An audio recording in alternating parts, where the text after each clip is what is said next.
Hey, it's Chris, Liege Games. What are you talking about today? Founders from This Way. Let me tell you why this game actually made me play it more, and the more I played it, I liked it more. Even though my first playthrough wasn't a big fan. How did it change my mind? What do you need to know?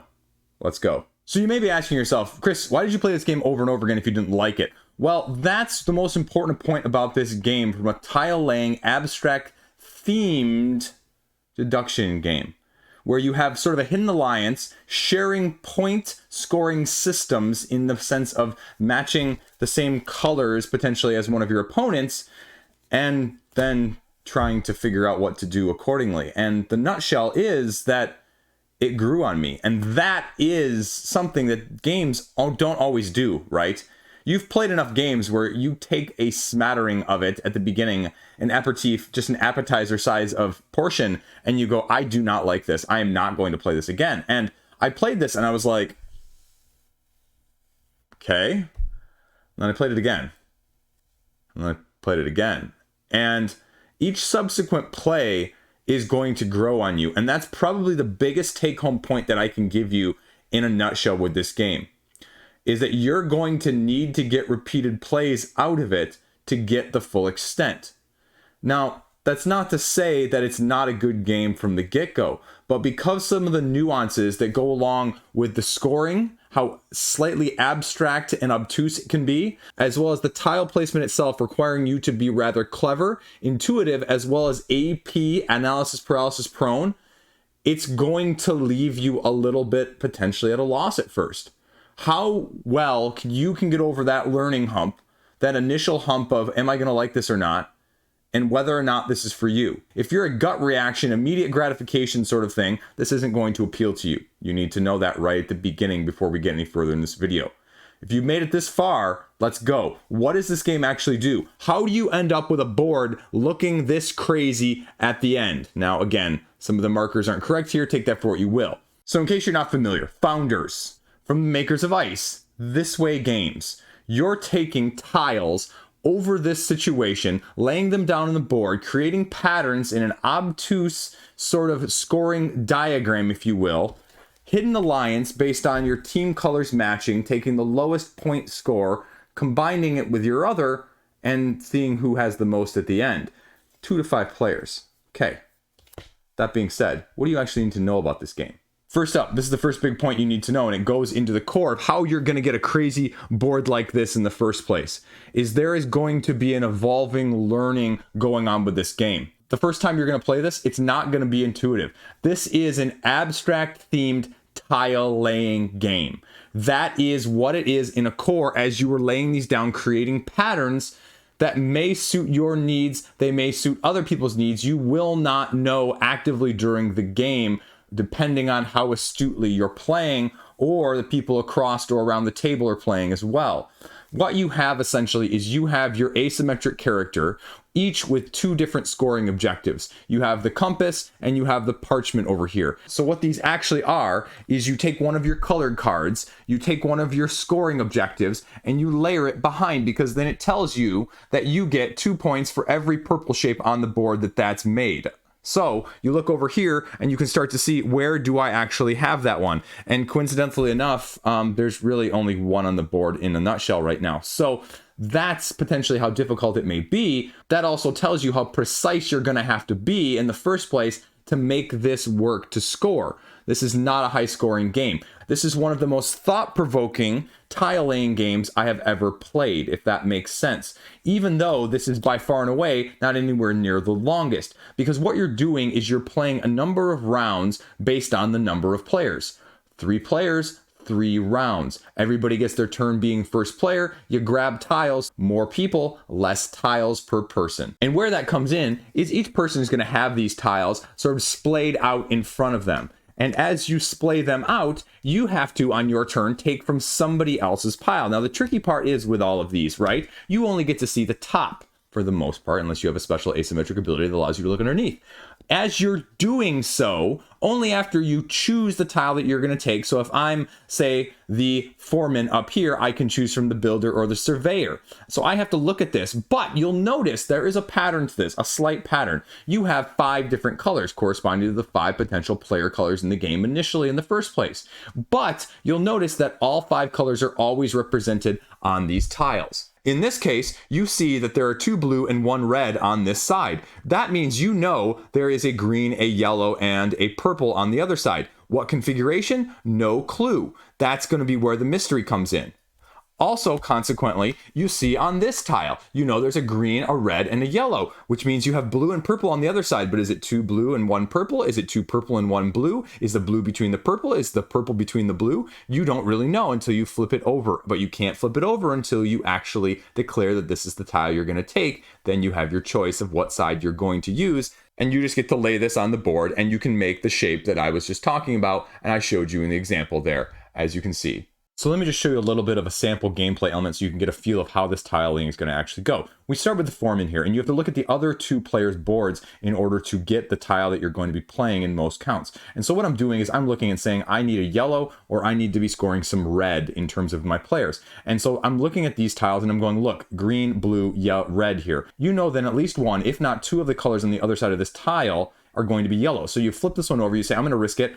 I take this tile, this is the one I'm going to choose, and I can use it for the red to put it in that middle sweet area, or I flip it over and lo and behold 2 yellows. Now I have this column in the center that I'm looking for. Now the tricky part is, well, it's only going to be able to get 1 of them, but it's easily scoring then, and you have to attach it to the base hearth in the middle or to another adjacent tile that's out there. So now we go on to the builder, and the builder again is scoring sort of the green and the yellow. So again, I'm looking elsewhere, green and yellow. Well, you know there's a green and yellow on this side, but you know there's also 3 colors on this side, green and yellow over here. There's going to be some over there, but then you've got yellow, yellow, green, yellow, green, yellow, green, but I can't take for my own. So you know what, let's grab this one. Again, you see yellow and green over there, green facing the same way, yellow doing this funky pattern, but you'll notice the angled pattern may actually behoove me if I can actually go around like that. So maybe in this case, I'm actually going to put it right here. So you can start to see that I'm going to go that way. Also, what becomes important here is if you were to connect this right now, if the surveyor went and they again have more of the red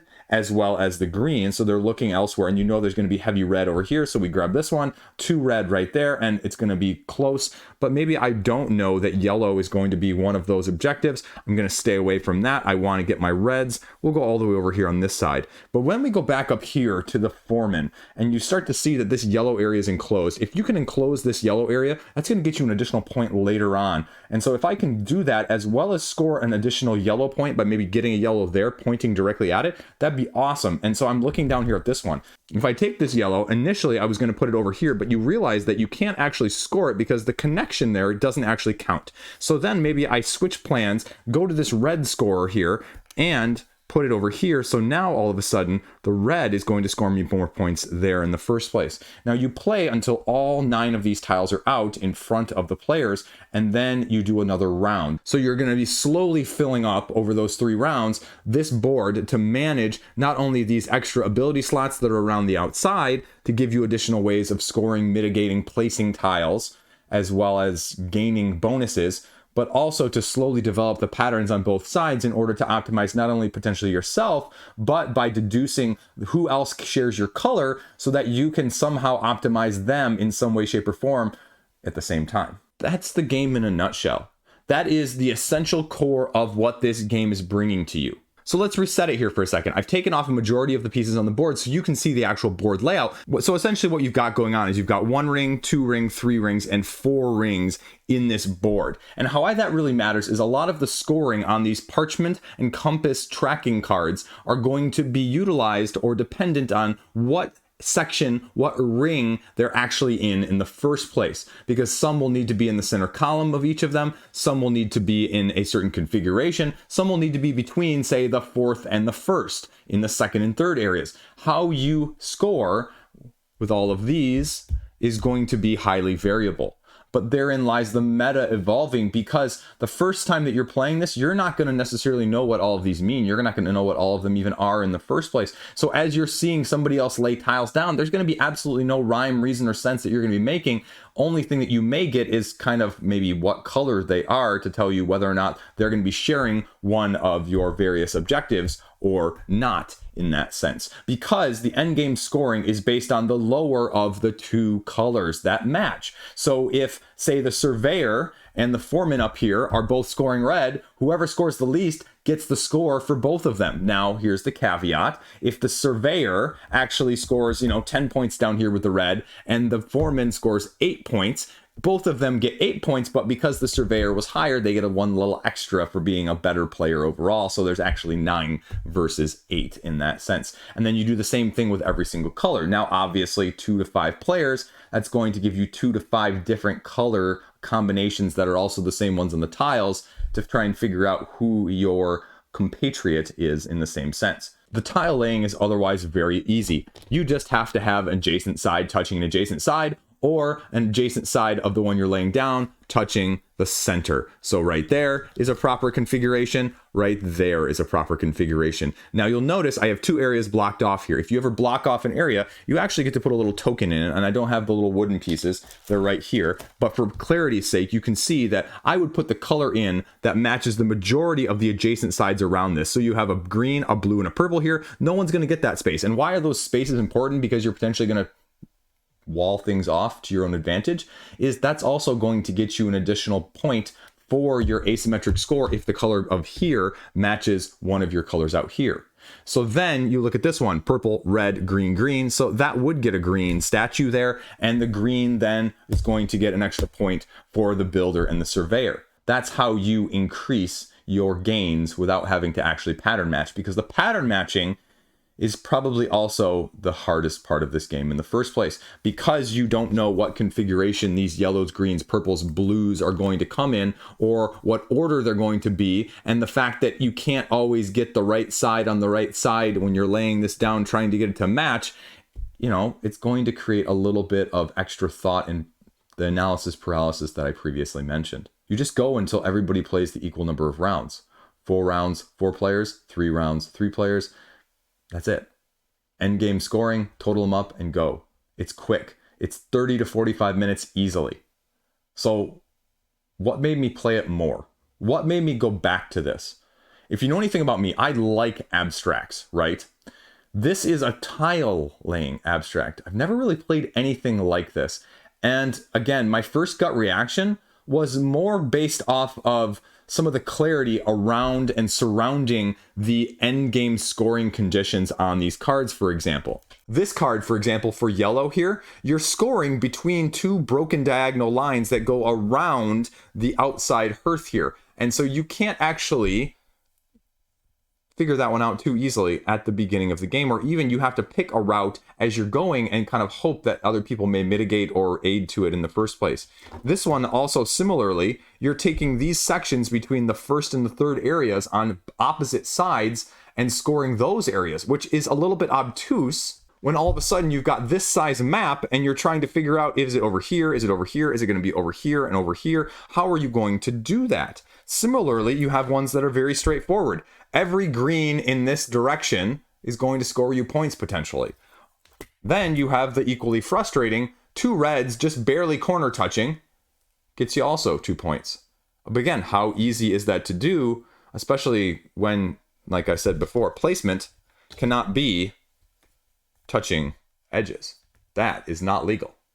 So you can see why this is a little bit trickier, and there's going to be a little bit more thought provocation in it in the first place in order to get those. Not to mention the diagonal lines here, which just is the center columns of each of these 6 segments of this hexagon grace board in the first place. It works, but it's going to take you some time to get used to. And that's wherein it both is a similar and dissimilar from other abstracts, right? It's very similar in the sense that you're going to have to learn how to play. It's going to be very similar in the sense that the overhead rules is incredibly light. It's just pick a tile, play a tile. In contrast, it's not going to be as intuitive when you're actually playing it, how this is going to affect things as you're going along, because there's going to be a lot of other things outside of your control, like typical abstracts don't usually entail.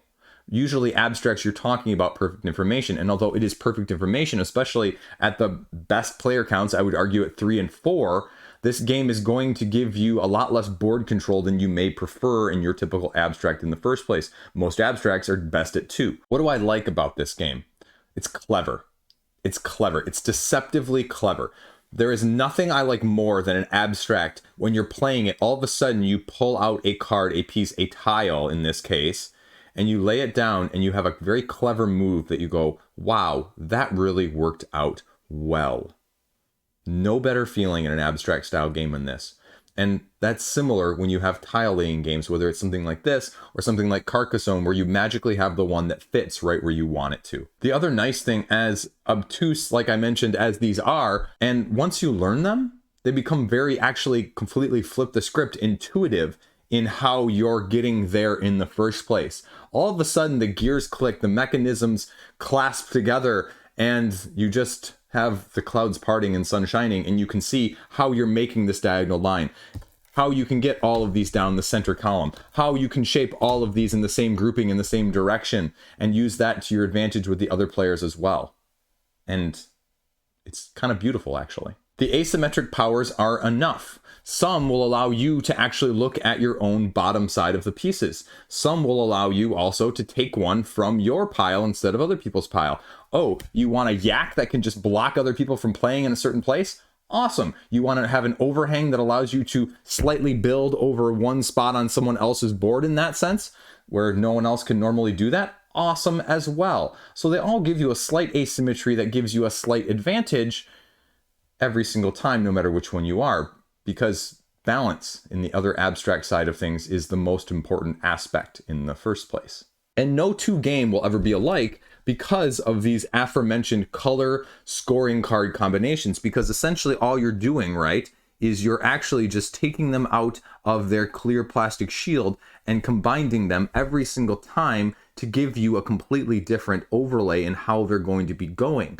And so no two game is going to ever give you the same combination, which, as much as I didn't think I would like, is, again, completely refreshing as well, surprisingly. The other nice thing is, you don't see all of them duplicated. That would be my one fear, is that all of these are going to be duplicated so that you end up, having one person scoring the same thing and another person scoring the same thing as well, with just slightly different colors. But all of these, I think I have about 12 of them that are all unique in scoring how this arrangement is done. And again, they get away from the usual typical tropes of scoring tile laying patterns. And that's just, again, awesome. I give them so much kudos for making it a little bit obtuse, making it a little bit confusing. Because again, once it clicks, you feel really good about yourself. And I really like that about this game in the first place. Now, that's not to mention even the fact that there's a guild expansion. The guild expansion essentially offering you other pattern color arrangements on this board that you can make in the first place in order to score additional points, not only for potentially yourself, but also to add to points on other people's boards as well, if you run into one, say, with 3 points down here, because then you have to put it on someone else's and you have to try and guess, well, which one of these other people is scoring the same point for me, because I want them to be scoring higher so that my bare minimum of points is also going to be higher at the end of the game. Because again, remember, like I said, you take the lesser of the 2 points for that color for your score. So you need your partner to be doing and pulling their fair share. So that leads me directly into things that you may not like, things that I may not like as well in this game. And again, the learning curve is going to be the biggest one that I've already mentioned ad nauseum. Are you okay with playing this game 2, 3, 4 times so you learn all of the scoring conditions, you learn how the tile placement and the asymmetric powers are going to go? Individually, they're very intuitive and they're very easy, but the combination of them will sometimes leave you scratching your head. You also, from a hidden deduction side of things, the first couple games, you're not going to have a clue what other people are doing. You're not going to have a clue what they're trying to score. So with some of these obtuse line ones, or the second to third areas, or the opposite side areas here, you're not going to have a clue. Even some of the later games already, I still don't know. And so if you're not super observant and incredibly lucky and deductive at the same time, it's going to be very difficult. You'll be able to tell for a decent amount who's got what color, especially at the 3 or less player count. 4 and 5, again, your mileage is going to vary depending on how stealthy and what your players are actually doing from a meta standpoint. But the other thing that you're not going to like, right, sort of a between two cities-esque feeling, if you will, at the same time, is if your partner is just not up to task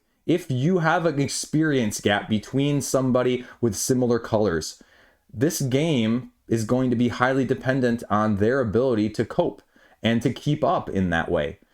And again, you may get 15, 18 points on your own individual color, whatever it may be, but if they get 3, well, that's going to be your score, and that's going to potentially leave you wanting, especially if victory really matters to you, if you like that sort of thing. And there's a 5-player expansion that goes along with this that essentially adds another ring around the outside that just gives you a little bit more bonus. I didn't even mention the spaces on here that give you bonuses of being able to play down individual tiles like this one right here, or that allow you to potentially have an overhang or change what else is on there in the first place like that. So there are a few other nuances there that are going to be very nice that will just complement it as well.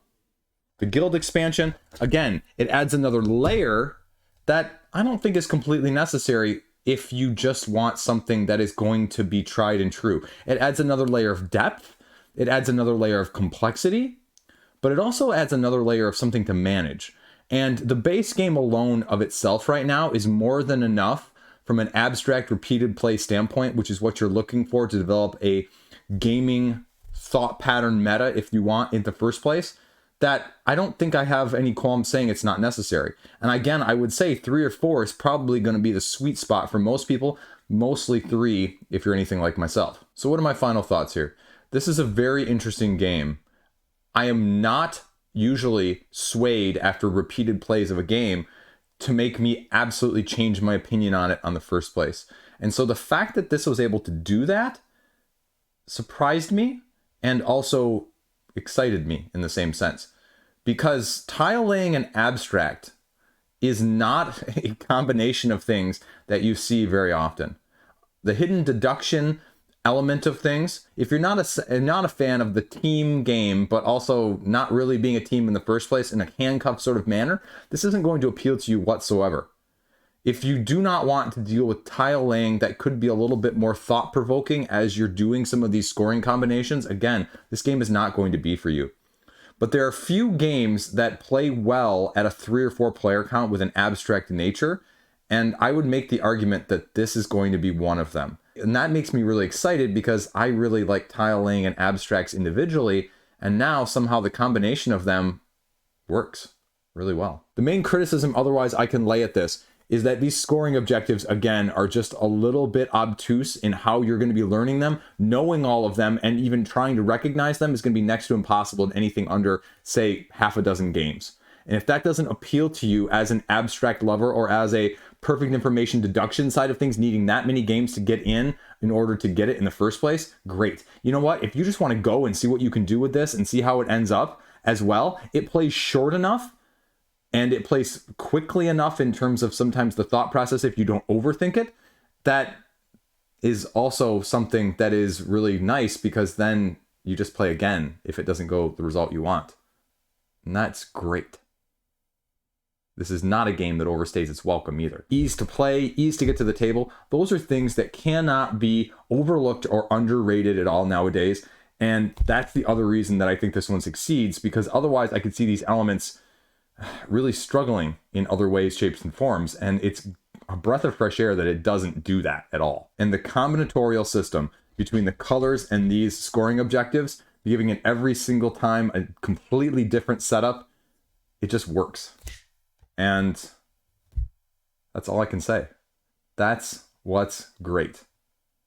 It just works. Sometimes that's all you need. There you go. This way sent me this prototype so I could talk to you about it in the first place. And I'm impressed. Color me impressed. Haha. Excuse the pun at the end. That's all I got. Stay classy. Have a great freaking day. See you around.